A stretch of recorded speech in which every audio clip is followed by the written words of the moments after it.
wasted space, so when it's laying down on its side compared, and I think we stole that concept from Home Depot, so it's good to steal. Information, let's make sure we clarify that. We did have an issue on Friday. It brings me up, and I almost forgot, but then I mentioned the word steal. Obviously, again, core values is respect, honesty. You know, those are just two of the main ones, right? We got diversity, humility, gratitude, all right, and knowledge. Well, obviously, we still have people here that we needed to, that really don't belong here, that stole out of one of our fellow employees' purses. So we have lockers. I highly advise you to make sure your stuff is locked up. I know you might be running late, but please lock up. Obviously, there's people here that still damage things, that are still willing to steal from other individuals, the people that we don't want here, but they are here. We can't figure out who they are yet.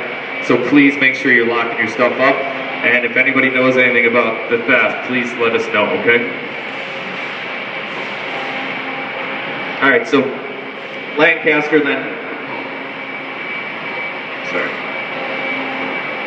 All right, so looking back, Pat Lancaster summarized his dream of becoming a highly successful manufacturer and entrepreneur. After 1973, we were selling a top price product which had major performance advantages over competitor products due to my patent position.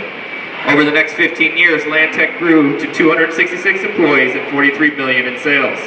We could and did deliver late because of conflicting demands for efficiency versus speed within the production process. We offered so-so quality in terms of manufacturing defects in machines delivered to the customers. We took more than a year to develop new machines, which differed only in very minor ways from previous models. Then, on June 26, 1989, Lantec lost its patent infringement suit against a competitor offering lower-priced clones of Lantec machines.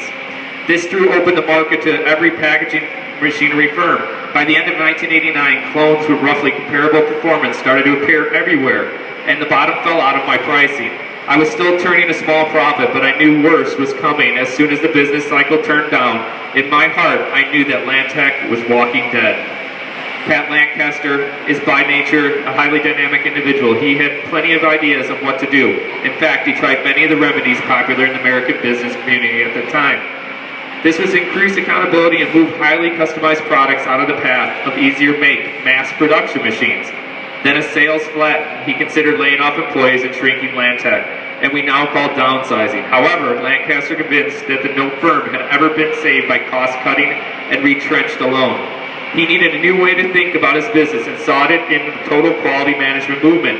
After a visit to Milliken, the South Carolina textile giant, he came back to Louisville with plans for putting the voice of the customer first and foremost. The old good enough standard for delivered defects in customer service is quickly replaced with talk about perfection. All right, we talk about it. We get passed up if we keep doing the same thing.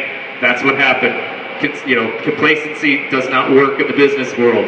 So we have to make sure we're changing and making sure we're adding value for our customer. We have to change that culture.